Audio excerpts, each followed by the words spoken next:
দেখো আমি আজকে রুই মাছ দিয়ে আর সজনে দিয়ে তরকারি করব। তার জন্য আমি কিন্তু সজনাটাকে এখন ভালো ভালো করে ছিলে কেটে নেব। তো কিভাবে কাটছি দেখো। প্রথমে আমি এইটা ফেলে দিচ্ছি। আমি বেশি বড় করব না, বেশি ছোটও করব না।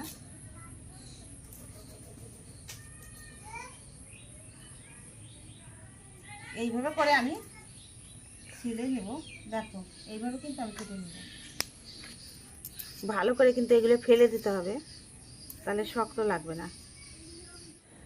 বন্ধুরা দেখো, রুই মাছ দিয়ে যে সজনাটা তরকারি করবো তার জন্য কিন্তু প্রথমে আমি আদা বেটে নেব।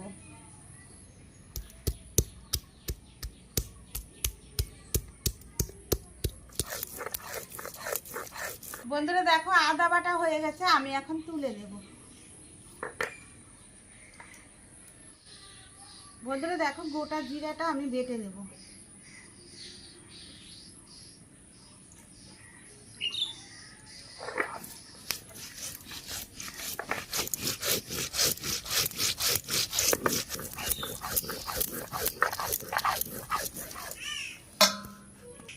বন্ধুরা দেখো কাঁচা জিরার ভিতরে কয়েকটা আমি শুকনো লঙ্কা দিয়ে দেবো, এটাও আমি বেটে নেব।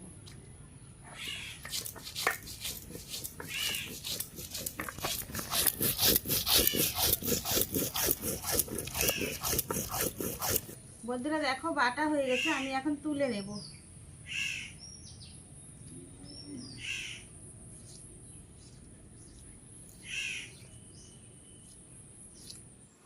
বন্ধুরা দেখো রুই মাছ দিয়ে যে মাছ রান্না করব, রুই মাছ দিয়ে আর আলু দিয়ে আর সজনা দিয়ে মাছ দিয়ে রান্না করব। তো সবার প্রথমে কিন্তু আমি মাছটাকে সুন্দর করে ভেজে নেব। তার জন্য দেখো কড়াইতে তেল দিয়ে দিয়েছি। এখন মাছগুলোকে আমি এক এক করে ছেড়ে দেব।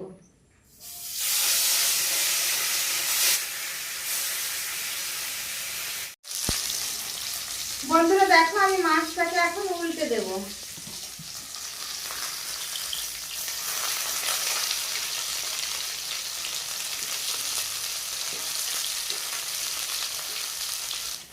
দেখো বন্ধুরা মাছটা কিন্তু ভাজা হয়ে গেছে লাল লাল করে, এখন আমি কিন্তু তুলে নেব।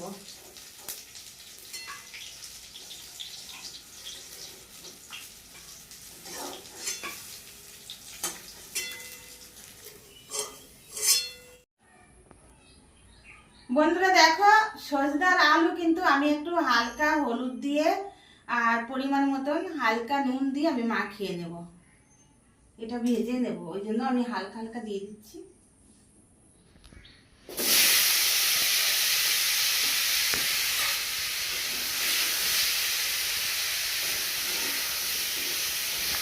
দেখি আমি একদম সবজিগুলো একদম এক সাইডে করে কিনা একবার আমি ফোড়ন দিয়ে দেবো।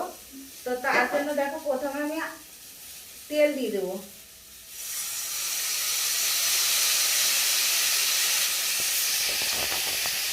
অল্প সময় হয়ে যাবে, তার জন্য আমি করছি। দেখো একটা শুকনো লঙ্কা ছিঁড়ে দিলাম, দুটো পাতা ছিঁড়ে দিলাম, গোটা কয়েকটা কাঁচা এই গোটা জিরে দিলাম।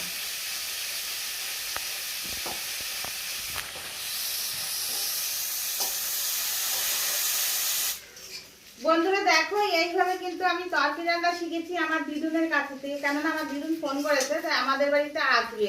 তো আমাকে বলেছে কি দেখ আমি কিন্তু অত মশলা টশলা খেতে পারি না, কেননা আমার গ্যাস হয়ে যায়, ওষুধ খাওয়া লাগে। তো দেখো আমার দিদুনের কথা শুনে কিন্তু আমি একদম কম সময়ের মধ্যে কিন্তু সব কাঁচা মশলা দিয়ে আর বেশি করে কাঁচা লঙ্কা ঝাল ঝাল করে কিন্তু আমি আজকে রুই মাছের তরকারি করছি। তো তোমরা যদি এইভাবে বাড়িতে করো কিনা দেখো। আমি কিন্তু আলুটা লাল করে নিয়েছি, দেখো এখন কি কি দিচ্ছি দেখাচ্ছি তোমাদের। দেখো লাল লাল করে কিন্তু ভাজা হয়ে গেছে। দেখো লাল লাল করে সজনাটাও ভেজেছি, আলুটাও কিন্তু ভাজা হয়ে গেছে লাল লাল করে একদম। তো দেখো আমি কিভাবে করছি এখন দেখো। দেখো আমি প্রথমে কিন্তু নুন পরিমাণ মতন দিয়ে দেবো, আমি কিন্তু আগে দেইনি। দেখো নুন দিয়ে দিচ্ছি পরিমাণ মতো, তারপরে আমি কিন্তু হলুদের গুঁড়োও দিয়ে দিলাম। তারপরে দেখো শুকনো লঙ্কা আর গোটা জিরা বেটে রেখেছিলাম ওটাও কিন্তু আমি দিয়ে দেবো। তারপরে দেখো আদা বেটে রেখেছিলাম, আদাটাও দিয়ে দেবো, কেননা একদম ঝাল ঝাল করে হবে। তো দেখো কাঁচা লঙ্কা আবার কত কি দেখো, এটাও কিন্তু আমি দিয়ে দিচ্ছি। তো দেখো এইভাবে কিন্তু আমি পুরাটা মশলা দিয়ে দিলাম, অল্প অল্প কিন্তু বেশি দিলাম না। আদাটা বেশি দিলাম আর কাঁচা লঙ্কা বেশি দিলাম। তো দেখো আমি নেড়ে চেড়ে দিচ্ছি।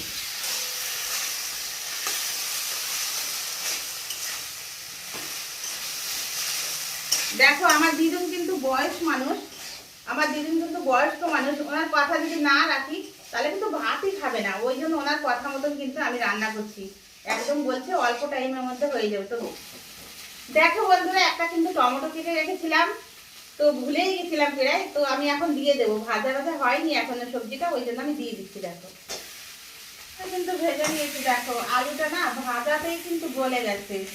তো আমার দিদুন আবার বলছে কি যে ফুটানো জল নাকি দিতে হবে সবজিতে, তাহলে বলে কি গ্যাস হবে না। তো দেখো আমি কিন্তু একদিকে কিন্তু আমি গামলাতে ফুটাতে জল দিয়ে দিয়েছি। দেখো জলটা কি সুন্দর ফুটে গেছে। তো জলটা আমি এখন দিয়ে দেবো।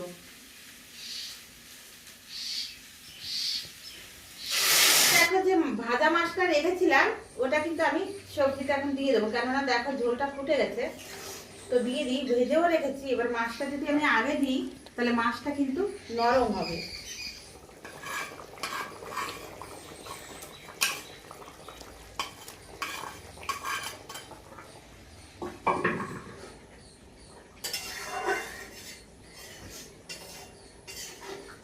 বন্ধুরা দেখো আমার তরকারি রান্না কিন্তু হয়ে গেছে, সজনা দিয়ে, আলু দিয়ে, টমেটো দিয়ে, রুই মাছ দিয়ে। তো আমার দিদুনের মতনই আমি কিন্তু বললাম। তো আমার দিদুন বলেছে দেখো টমেটো কিন্তু গলে যাবে কিন্তু আমান থাকবে, আর আলুও কিন্তু গলে যাবে আমান থাকবে। কিন্তু দেখো সেরকমই কিন্তু আমি করেছি দিদুনের মতন। তো বাসনাও কিন্তু ফাটাফাটি বাড়াইছে, বাসনাটা খুবই সুন্দর বাড়াইছে লাগছে, কিন্তু বাসনাটা খুবই সুন্দর লাগছে। তো দেখো তোমরা যদি আমার মতন করে এইভাবে করে খাও তাহলে কিন্তু খুবই অল্প টাইমের মধ্যে হয়ে যাবে। আর গ্যাস কিন্তু ধারে কাছারে কিন্তু আসবে না, গ্যাস আসবে না। কেন আসবে না বলো তো? সব তো কাঁচা মশলা দিয়ে করেছি আর অল্প অল্প মশলা দিয়ে করেছি, ওই জন্য কিন্তু গ্যাস কিন্তু 10 হাত দূরে থাকবে। তো এইভাবে আমার মতন কিন্তু করে খাবা, খেয়ে কিন্তু আমাকে অবশ্যই কিন্তু জানাবে যে কেমন হয়েছে। তো দেখো হয়ে গেছে। আমি কিন্তু এই যে একটা গামলা নিয়ে নিয়েছি, আমি কিন্তু ঢেলে নেব।